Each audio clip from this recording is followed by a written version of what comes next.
চোরকে দেখে ফেলায় নটরডেম কলেজের অফিস সহকারীকে হত্যা, বললেন পিবিআই। এদিকে সত্যি রাজনীতি করতে চাইলে পায়ে হেঁটে জেলখানায় চলে যেতেন হাসিনাকে খালেদা জিয়ার উপদেষ্টা। জানাবো পলককে শারীরিক হেনস্থা করেন কাদের, গালাগাল করেন নানুক। এবং সর্বশেষ জানাবো ভারতে উপহার হিসেবে যাচ্ছে না ইলিশ, রপ্তানি করা হবে। শুনছিলেন সংবাদ শিরোনাম, এবারে বিস্তারিত। সত্যি রাজনীতি করতে চাইলে পায়ে হেঁটে জেলখানায় চলে যেতেন হাসিনাকে খালেদা জিয়ার উপদেষ্টা।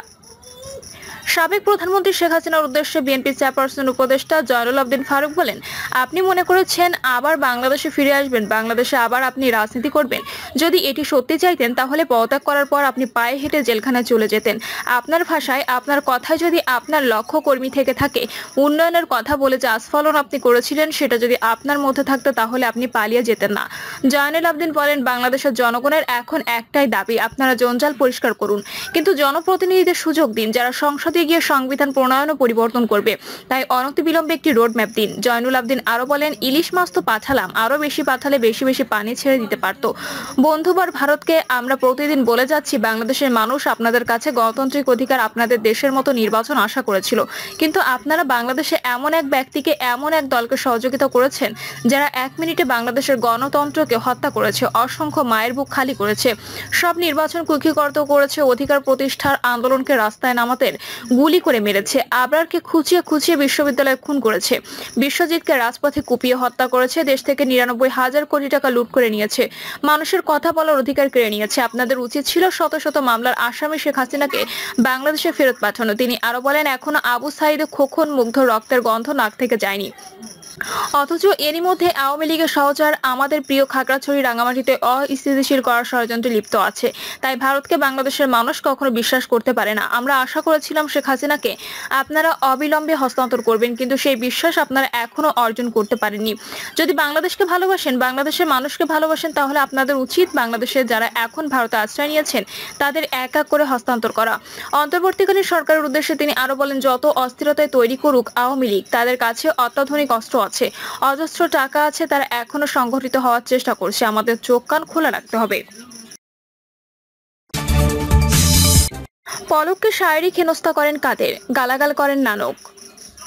সাবেক আইসিটি প্রতিমন্ত্রী জুনায়েদ আহমেদ পলক জানিয়েছেন, আওয়ামী লীগ নেতা জাহাঙ্গীর কবির নানক তাকে গালিগালাজ করেছেন, ওবায়দুল কাদের তাকে শারীরিকভাবে লাঞ্ছিত করেছেন। ডিবি সূত্রে এসব তথ্য পাওয়া যায়।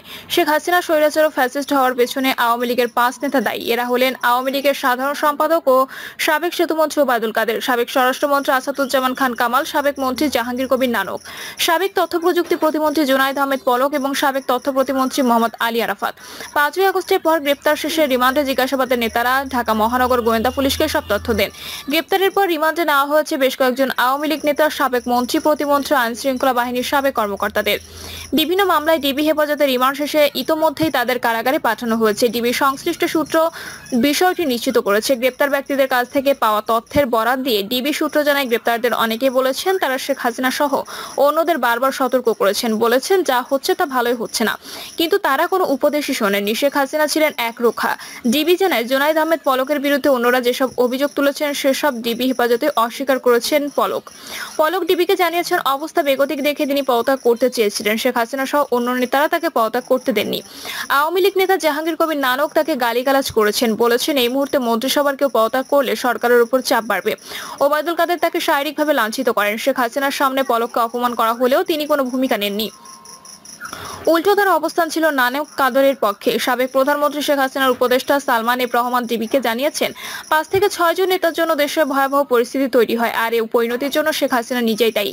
সালমান আরো বলেছেন, আমি যেহেতু ব্যবসায়ী, তাই ব্যবসায়ীদের সঙ্গে আমার বেশি বৈঠক হতো। ওইসব বৈঠক থেকে দেশের অবস্থা স্থিতিশীল রাখতে তারা চাপ দিত। আমি ওই চাপের কথা তৎকালীন প্রধানমন্ত্রীকে অবগত করতাম, কিন্তু তিনি পাত্তা দিতেন না। রুদ্ধতার বৈঠকগুলোতে আমাকে রাখতেন না। কারফিউ ঘোষণার দিন ওবায়দুল কাদের দেখামাত্র গুলির নির্দেশ, এই বিষয়ে প্রশ্ন করা হলে তিনি বলেন, আইনগতভাবে এটা বলার সুযোগ নেই। তিনি কেন এ ধরনের কথা বলেছেন তার ব্যাখ্যা তিনি নিজেই দিতে পারবেন। যুক্তরাষ্ট্র কানেকশনের বিষয়ে জানতে চাইলে তিনি টিভিকে বলেন, যুক্তরাষ্ট্রের সঙ্গে আমার কোনো বিশেষ কানেকশন ছিল না। তারা আমাদের দেশে অনেক বিনিয়োগ করেছে, কিন্তু টাকা নিতে পারছিল না। এ কারণে তারা মাঝে মধ্যে আমাকে নক করত। যুক্তরাষ্ট্রের লোকজন কেন বারবার এসে আপনার সঙ্গে বৈঠক করতে জানতে চাইলে সালমান এফ রহমান টিভির সংশ্লিষ্ট কর্মকর্তাকে বলেন, বৈঠকগুলো ছিল মূলত অর্থনৈতিক বিষয়ে। ডলার সংকট সহ নানা কারণে যুক্তরাষ্ট্রের বিনিয়োগকারীদের মুনাফা দিতে পারছিলাম না।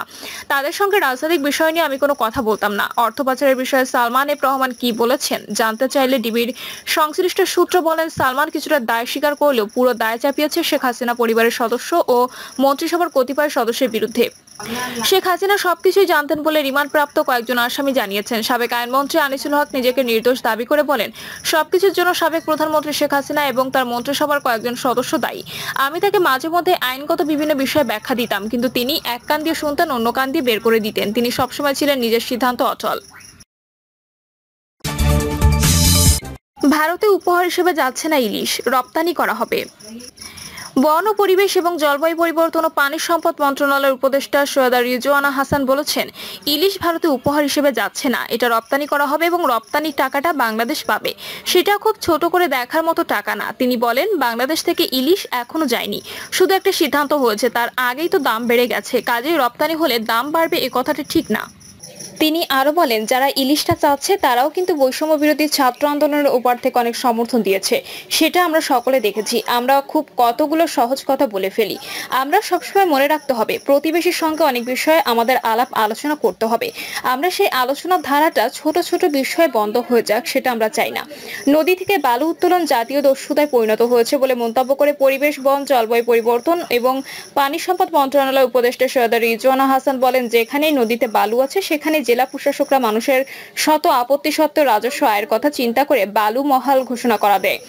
বালু মহাল ঘোষণার যেমন সুযোগ আছে, তেমনি বিলুপ্তিও সুযোগ আছে। বালু উত্তোলনের মাধ্যমে নদীর ড্রেজিং কি বালু ব্যবসায়ীদের কাছে তুলে দেব, নাকি সরকারিভাবে ড্রেজিং করা হবে, তা আমাদের ভাবার সময় এসেছে। উপদেষ্টা আরো বলেন, মুছাপুর নদীর পাড়ে আসার কারণ হচ্ছে সমস্যাটা সরকারের চশমা দিয়ে না দেখে মানুষের চোখ দিয়ে দেখার জন্য।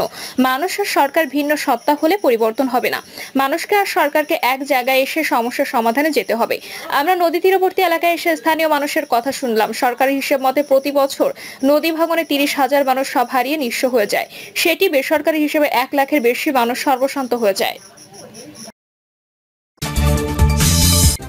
চোরকে দেখে ফেলা নটরডেম কলেজের অফিস সহকারীকে হত্যা, বললেন পিবিআই। চুরি করার সময় টের পাওয়া নটরডেম কলেজের অফিস সহকারী লিপিকা জুলিয়ানা গোমেজকে লোহার পাইপ দিয়ে পিটিয়ে ও বালিশ চাপা দিয়ে হত্যা করা হয় বলে পুলিশ জানায়।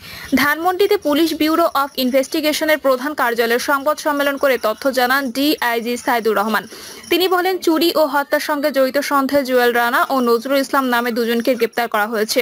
মূলত চুরির উদ্দেশ্যে তারা বাড়ির ভেন্টিলেটর ভেঙে ভেতরে ঢুকে এবং চুরি করার সময় টের পাওয়া জুলিয়ানাকে লোহার রড দিয়ে মাথায় আঘাত করে, পরে বালিশ চাপা দিয়ে মৃত্যু নিশ্চিত করে। জুলিয়ানা বাসার একাই থাকতেন জানিয়ে পিবিআই কর্মকর্তা সাইদুল জানান, গ্রেপ্তার জুয়েল ও নজরুল পরস্পরের বন্ধু।